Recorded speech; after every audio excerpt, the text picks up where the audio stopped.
the distinguished honor and the pleasure to be program director for this evening. When I was asked, angatholanga umenziwa ithuba lokungeza ukuthi ngiyavuma noma ngiyanqaba yini.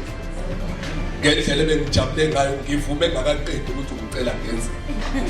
We are gathered here, all of us got the invitations, and we're gathered here to do something amazing for the Black nation. Yes, a bigger one, a bigger one, a bigger one.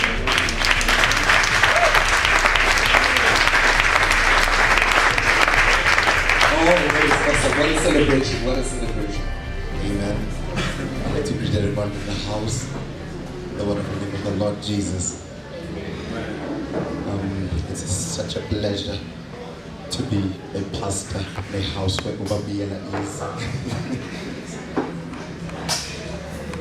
I never know what to expect next from him.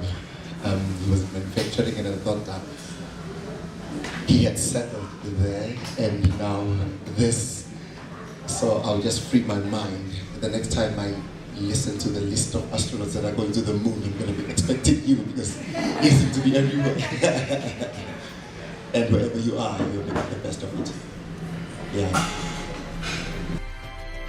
Today is a celebration. It's an awesome day. I'm not sure if you are catching this in the it's summer. And we're celebrating izinto abantu abamnyama abaziwa ngokuthi abazinzi. Yes, we are celebrating izinto, and the rest of us siyeke konke ukuyogroove nazo zonke izinto. Such this is important. Can we just celebrate ourselves for our priorities?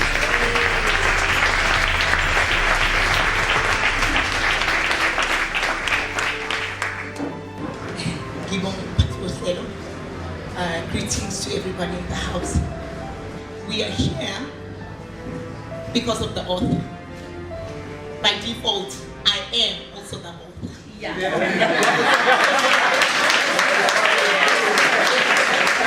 We have Mr. Alwante Biela. Okay. Then it is a constant in front of me. This is Miss Netezeko Biela. And then this is Miss Zengelosi Biela. Okay, lo me lanage. This one here.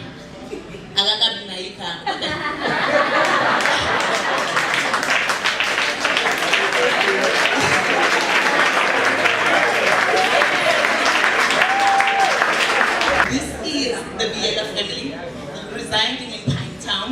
We are subject to umfundisi wekhaya ubaba Biela Ntokozo. Okay, Baba wethu Lona in the household. He is the author. We are here today, and by this old job she is so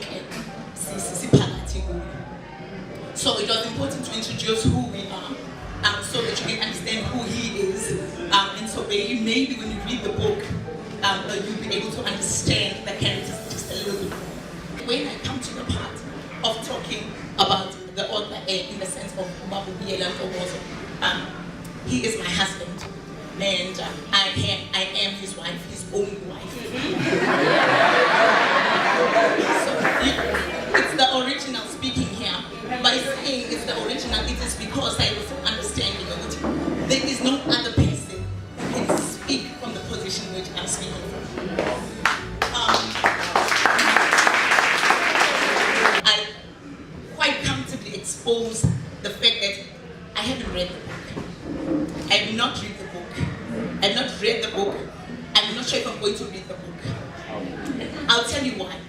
Because our marriage and it was beneficial part of it. Amen. I don't need to read it because I lived it. Okay, but I'm able to say, which has been from what I lived, I know we grew, and I know I'm confident with he's written a story. Me, in Daba Ayiko, and publishing this book. It's about what's beyond this. What's beyond it? Then what? It's talking about mindset shift. Is it going to feed people in a way that affects them in the intended way? My husband he is an entrepreneur. Whoever knows what that is, you know if it's Hambanalo. I said, no mama, never know mama. Abasema business here. You know the sickness when you overload. Yeah, my ideas. that are bubbling inside of him. Every day it's something new. But I think for us, what has kept us genuine and sincere and transparent with each other and reliable to each other is what we have been able to allow each other to be what we need to be. My place is to be present and to support him in being what he believes he is. Mina ngiphelele la. It's just what I've been interested in is empowering myself so I can present myself to him as a wife who's able, as a wife who's got an idea, as a wife who's saying, I can offer myself to you, take it or leave it. You have to go back. They don't take it. They don't take it, but they've taken it. He's been an entrepreneur in many different, there have been many different efforts which have molded him in many different ways, which have got him to the place where he's supposed to be. And that's to understand what you are not in charge. I need my husband to be able to be 100% himself. If Tiwa, sekuyashintsha sekuthiwa, hayi usomfundisi. Ngiyokhalela eceleni mhlawumbe.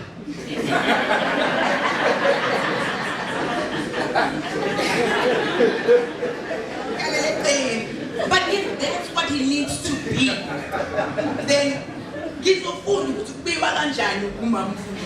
he is presenting a celebration of his life. I am now talking about the celebration of life in general for the Bielas. It's us growing and growing to understand what to the left of our plan. They did not work. Our plans did not work. But it's what we did not plan for that seems to be working. And sometimes that's the hardest thing to comprehend. My husband is my best friend. I don't understand him now, but he's my best friend. He is my best friend. He knows me. He knows when to keep quiet. He knows that my wife is mad. In celebration of this moment, I'd like to just say, Myanmar, I'm very proud of you. Number one, for allowing me to be myself, to be able to stand here. You trust me enough to take up the mic, knowing what I'm so able to express myself. I'm thankful to you for being brave enough to go through this, because this and whatever is in here is not easy to put down. Many of us are trying to ukuyikhohlisa, especially ukuyikhohlisa phambi kwabantu. Hamba ncwadi, ukhulume nabo obhalelwe. Okay? And let them get to where abahlelelwe ukufika. Ngiyaqeda ngiyabonga kakhulu, and I thank everybody for being here. Siyathanda kakhulu. And indeed, okushiwo umphathi ohlelo ukuthi it's a Monday afternoon, siphuma ku weekend. Abaye bahanjelwa amazwi weekend. Okay? But I'm saying your presence is appreciated. Thank you so much. Siyabonga kakhulu kunama chapters la kule ncwadi engijabulayo ukuzothi umzaba wami endosile abedinga ukuthi masiwafunda sonke sazi ukuthi no end of original siyabonga, and that awesome man, to be allowed to be yourself in your own house.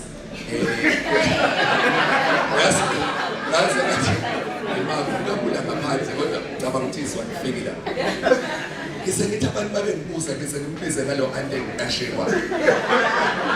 Ngoba angazi kwenzeka kanjani. Have you noticed how women call everything theirs? Like wena phethe aboma ngifuna aboma example of understand case emothi yami yazifuna ushwi. Landi ingane esikele fast edladleni ngaze kuyifro. Yabo lonto isimbi iyazwakala. Umuntu osifasa wena andikababona okhiyele emothi yami. Ngifuna esikoleni seyingane zami. Ngoba abantu bami uphuthume kwami. Ngophekela umyeni kwami. Ngaze kahlekele umendo kwami.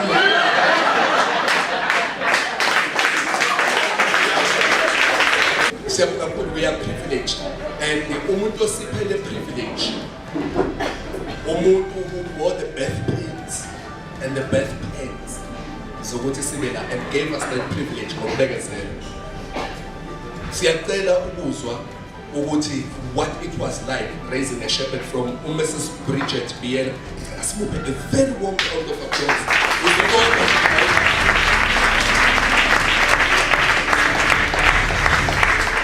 Ngokozo-ke ungowesithathu emndenini ey'nganeni zami, uzalelwe ungowaseMelmont ngokuzalwa. umndeni nje wakabiyela kusemengo kodwa ngamthola eLosberg ngabe bayazi abanye eMoja ngisebenza khona ngenza lo msebenzi omubi kakhulu umhlengikazi ngithi mubi ngoba uphatha imphefumulo yabantu akumnandi uphatha imphefumulo womuntu usungaphumeleli umnandi kodwa mangabe uphethe uphumelele uhambeni ngamthola uNtokozo kuleyo ndawo yaseLosberg sasesi-relocator sayenquthuke safike enquthuke sahlala khona ngoba nami ngase ngithola umsebenzi khona enquthu bakhula-ke wafunda khona ehlakaniphile ngizokusho impela la ukuthi wayehlakaniphile wayephiwe nje esikoleni grade 12 wa-obtaina o-A yaba u-3 no-B yaba u-3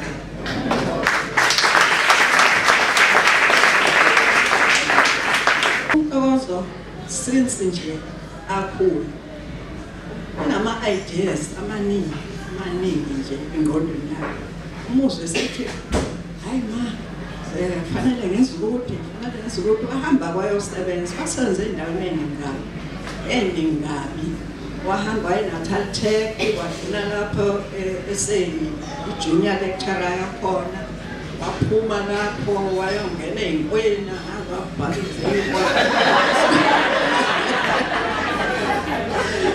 asuka lapho waya ka-Unilever awasebenza kahle impela ngiyajabula kakhulu ukubona bonke nje nikhona la engibaziyo nengabazi abangaziyo nabangangazi ngiyajabula ukubabona uzoxhasa uNtokozo engathemba ukuthi uNtokozo naye appreciate lokho. The lady who made the enormous sacrifice to bring the author into this world.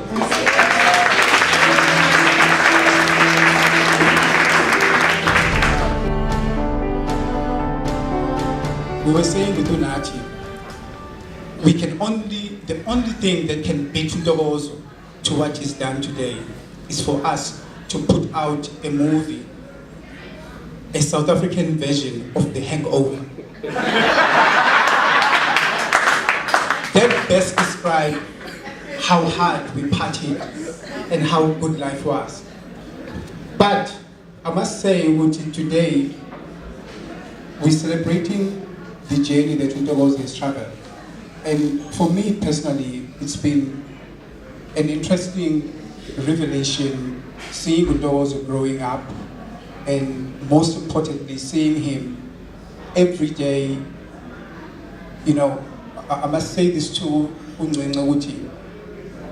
We would sit with Ntokozo and spend a good 2 hours talking about God before we start working.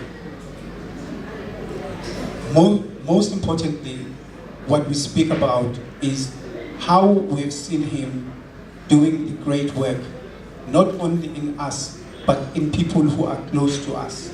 Where we are today, it has got little or nothing to do with how great we are, but it has a lot to do with what God wants us and where He wants us to be.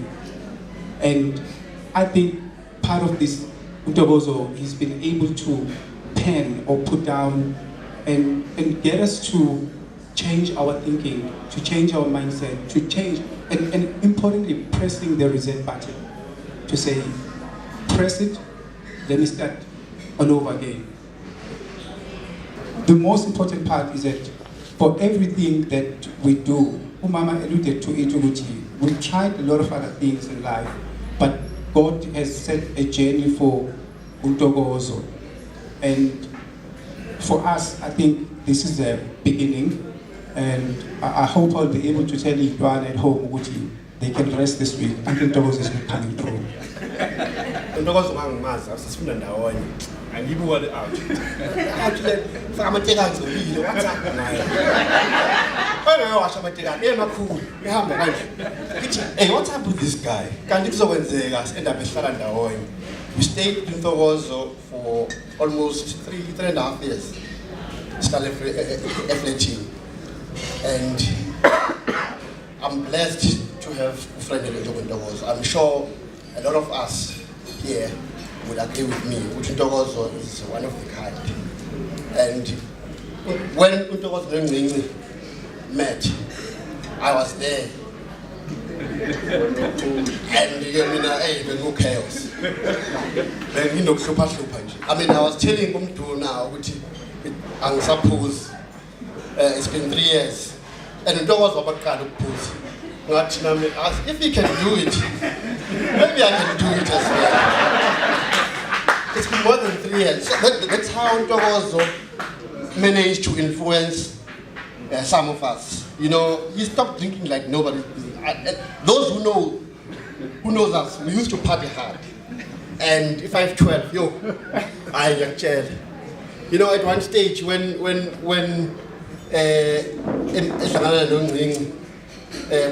PTZ, kumulisa Buddha Skogile. Basically, Ntokozo kanti indoda isemathandweni. Ntokozo is one of my best friends today, and I've known him more than 20 years. He has influenced our lives, most of us, in different ways. I mean, I can tell you, Ntokozo, Imperiami, Wishinchiki, some colleagues. And there's one thing when I see as a people, you make those mistakes, but you must learn from those mistakes.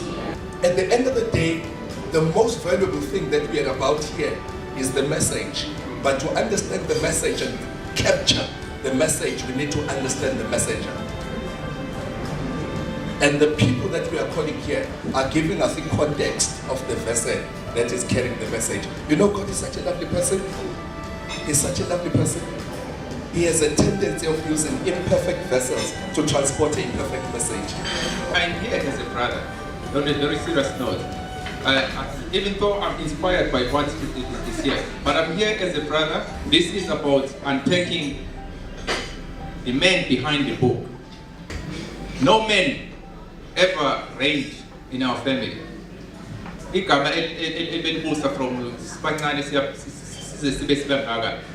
is a lovely woman you saw in front of you. This is what we are made of. We were born and raised as Sope, and Moses still keeps that surname Sope. 10.5 years ago, when I married Notla Mduli, I assumed my biological surname Tombe, because my grandmother and my aunts, no Baba Abamnani, they loved my mother, they loved myself, they loved Ubu so much. Mom got married to a very humble gentleman later, yes. The man that I love so much, Mr. Biela. Hence, Ntokozo and Pamanda are Biela. Umama wasifundela yedwa inxiwe enquthu, wawakha yedwa umuzi, and she took a decision. No man will come between her and her children. We are proud to be the siblings and be the people that we are right now, but raised by a woman.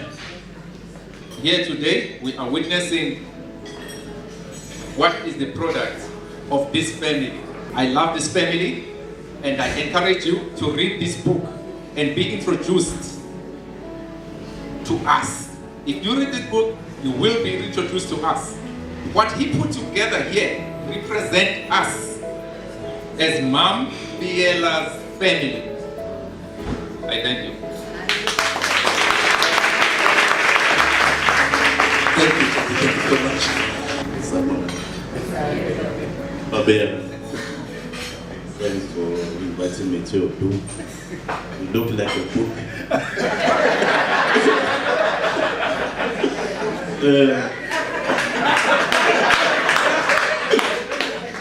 Ntokozo is a good friend. I've known him since 1989.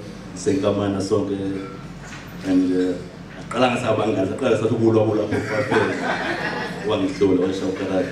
then become a spiritual brother. Somebody in his meeting and text, oh, we see a phone. I've known his troubles. He can write another book about launching his book. What he had to go through while trying to launch his book, the headaches he had to go through, the music he had to face, the dance he had to do to get things done. But in the end, he gets things done because he's a man of faith. There's a song by Ken. It's called the Blessedness of an Answered Prayer. Today your prayer has been answered and it's been blessed. It goes, I will extol you, O Lord, for you lifted me up and have not let my foes rejoice over me. O Lord, I cried out to you and you heard me. O Lord, you brought my soul up from the grave. You have kept me alive, that I should not go down to the pit. Sing praise to the Lord, the Savior of His. Give thanks at the realms of His holy name, for His anger is past for a moment. His favor is for life. Weeping may endure for a night, but joy comes in the morning. In morning glory, I'm saying,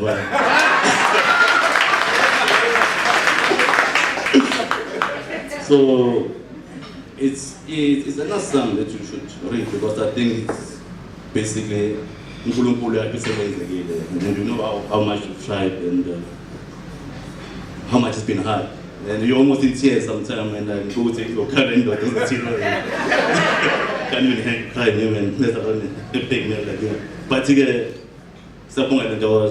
okay. Mama Ntokozo, it's this day. Bazalwane Ntokozo, it's this day. But again, that's so frustrating.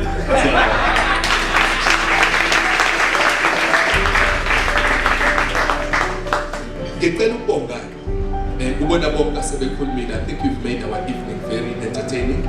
You've given us you've kept us alive, you've kept us up to this point. When we gather here, it is not necessarily about putting Ubenziwa on a pedestal, but it is more about appreciating the journey that he has traveled and appreciating him for sharing the gift with us. Mhlawumbe phakathi kwethu khona abanye abahleli nama-messages who are going to be inspired mabelalela i-journey of this particular messenger, of this particular person. Mhlawumbe it's going to spark something in you, mhlawumbe something in me. So I'm asking us then to listen solemnly and listen attentively to this part. Silalele ngento ethi kule nto azoyisho, you and I are trying to find what's in it for each of us. So this is as much about Ntokozo, it's as much about this book as it is about what is in the book for me. Ladies and gentlemen, allow me to introduce the man of the moment, our host, the gentleman who's invited us here, the author, the serial entrepreneur, our very own Ntokozo Moji Dominic. Yeah.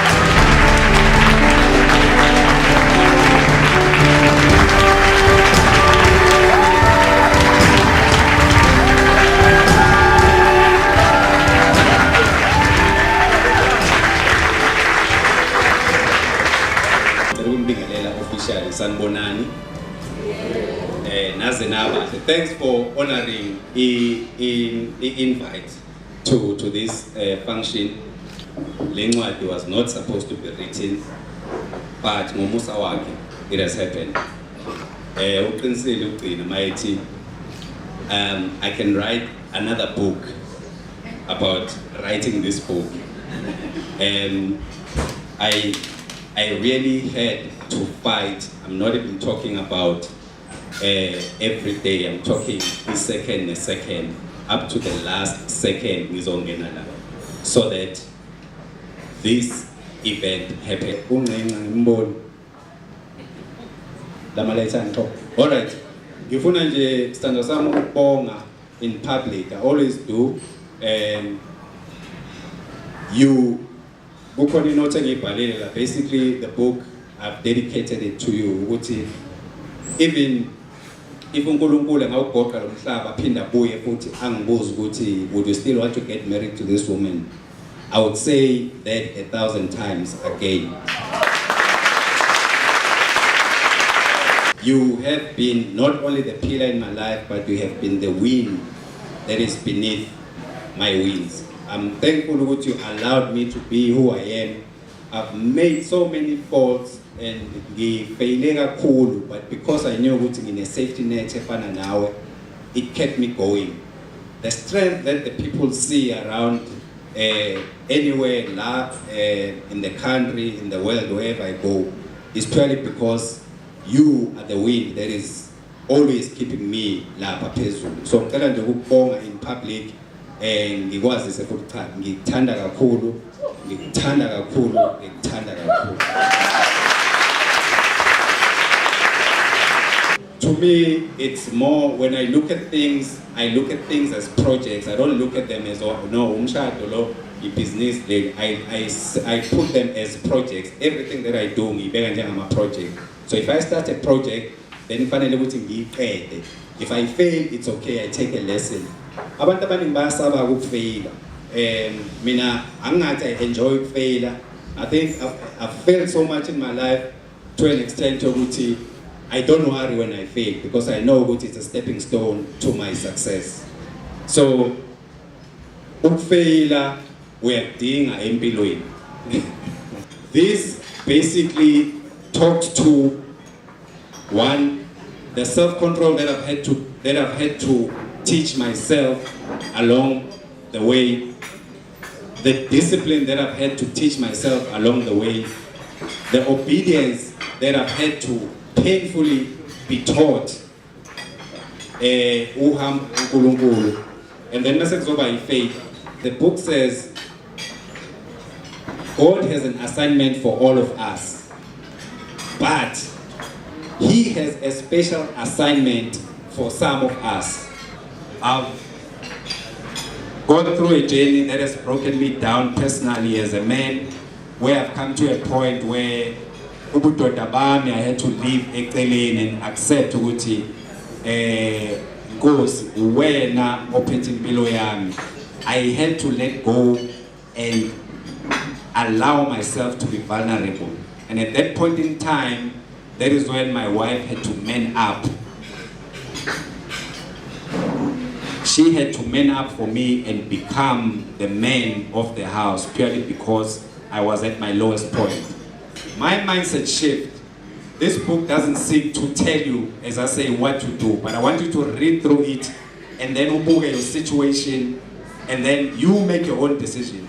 My mindset shift was ekuthenini, there was a time where I felt ukuthi yazi ukuthi I am confined kule system yokuba kamlungu. Ukuvuka ekseni ngiyosebenza, ngiyaperforma but anginyuswa kunento eziningi nje. But this is what frustrates abantu mhlambe nabanye benabahleli la ukuthi when you know ukuthi ukuthi kangakanani into enoyenzayo but other people are telling you ukuthi no you akakafiki isikhathi sokuthi sikise lapha and you're looking at how ngoba manje khona le nyoni ehleli lapha phezulu yona I mean I can easily take his position yabo. So there are a lot of flaws within the corporate system. Between my wife and myself, we've made very difficult decisions at Age where, you know, I took the jump and at some point in time she woke up one day and said, no, I'm supposed to because she had been complaining. And I was like, okay, you resign. I just said it, I didn't know, I didn't have a plan, but she did it anyway and life went on. Why did I decide to write the book? I felt Unkulunkulu has given me so much that it would be an injustice if I left this world with people. I share it in drifts and drafts with the people that are close to me, but I want to leave something not just for my kids, but to leave something for the nation, where people will look or read this book and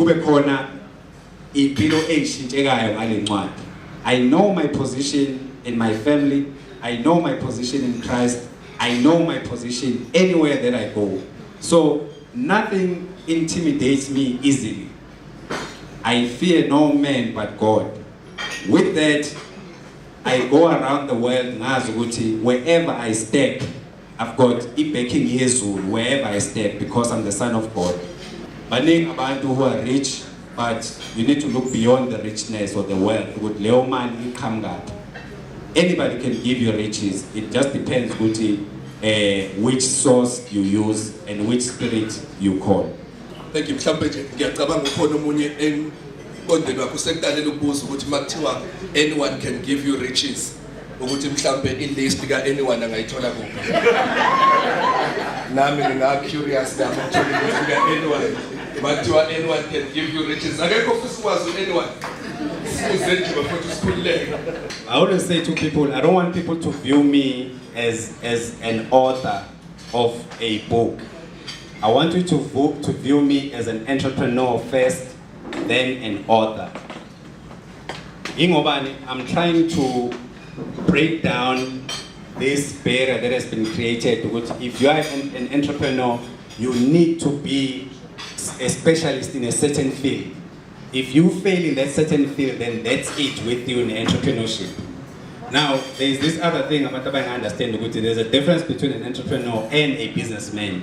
A business person can be taught to run a business, or either on schooling or by observing. An entrepreneur is, it's just my take, it was never my intention to get business in. It was never my intention to bala inwadi. But I think God deposited a gene in me ukuthi ngikwazi ukufita kule space sokuba an entrepreneur. So I was invited by a friend, and from an invite, I was very interested because I wasn't one, but then I love to read. And I'm not sure, I wasn't putting you on the spot or anything. And yes, the production that goes behind when or anything.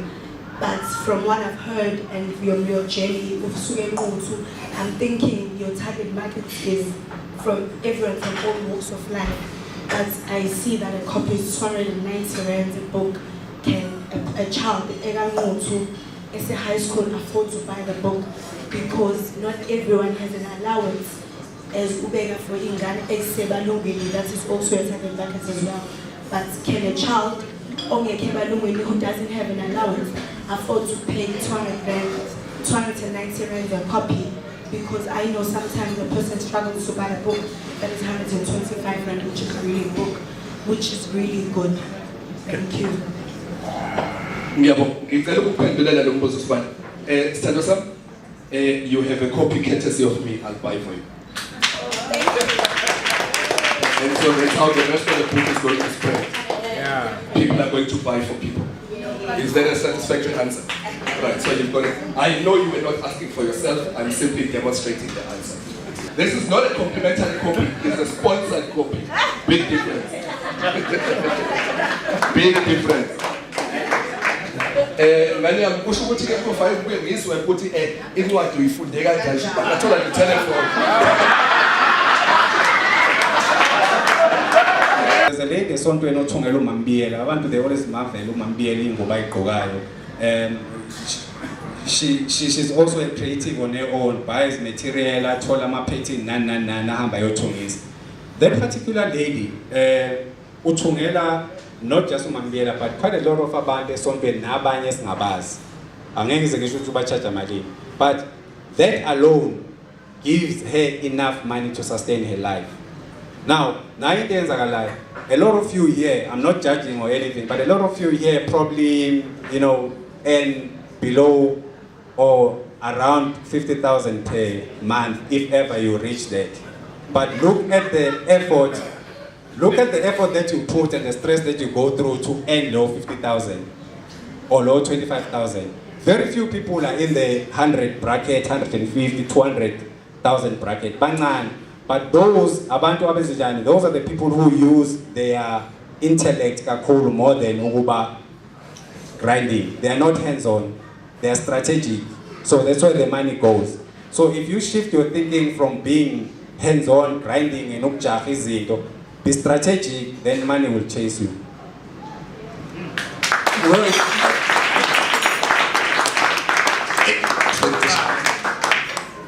Lega money will chase me. I can't wait for that one. It's a game show. You think so? Money is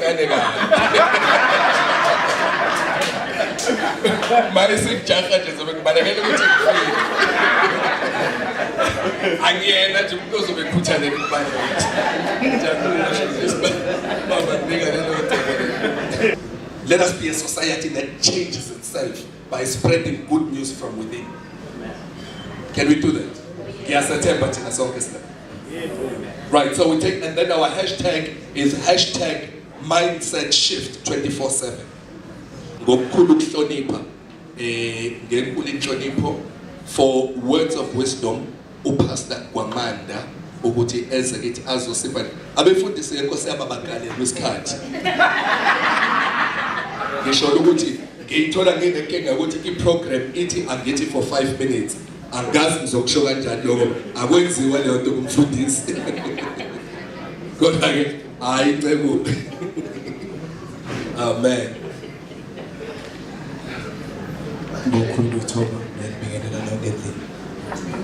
Egameni lika Jesu Kristu waseNazaretha. Amen.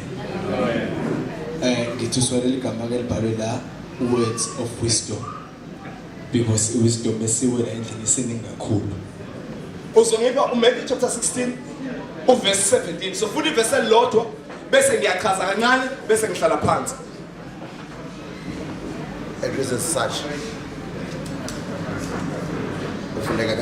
Matthew 16 verse 17. Jesus replied, "Blessed are you, Simon, son of Jonah, for this was not revealed to you by flesh and blood, but by my Father in heaven." Okay, ngifundela Jeremiah chapter 9, 23 and 24.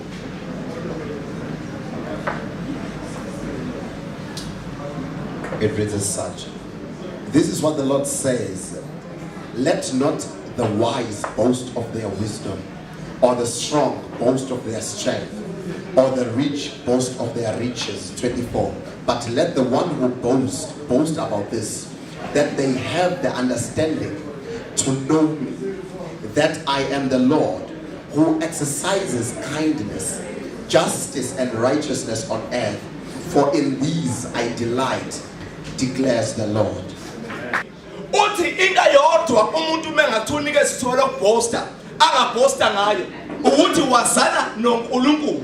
Okay, so ukwazana noNkulunkulu kubiza ukuthi uthole isambulo sikaNkulunkulu ngomuntu uKristu Jesu. Kodwa uNkulunkulu waziwa ngokuthi wamukela isambulo esinguKristu Jesu, ngoba uNkulunkulu akazumbulwa ngezinto nazo, kodwa uNkulunkulu uzombulwa ngokwamukela uJesu. Ngiyabonga. Siyabonga kakhulu mfundisi. Noma ke ngithanda ukudumala kancane bese ngikhiphe nekhadi. Mangizincela iqala nje indlela bengizokhuphuka ngayo bengithi sekuzothiwa sinikele. Kodwa sekwaba ukujwayela nje kusiyapha sana sasondela ngasekhadini. Kodwa sisawakhiphe kanjalo amakhadi egameni lenkosi yethu Jesu Kristu. Incwadi uthole the genuine wisdom. Ngoba ikhona wisdom fake bese bakhona wisdom genuine le evela kuNkulunkulu. Friends, you have been an awesome audience. You have been a wonderful audience. You took time off your busy schedules during a busy season. Nazo ulalela ukuhlakani kaNkulunkulu. Ngiyabongela. Ngicela siyishayele ihlombe as we come to the end of the I hope and pray that when you read through the pages of this book, you do not confine your mind to my life story, but open it up to God, Holy Spirit, to talk to your spirit man, the real you.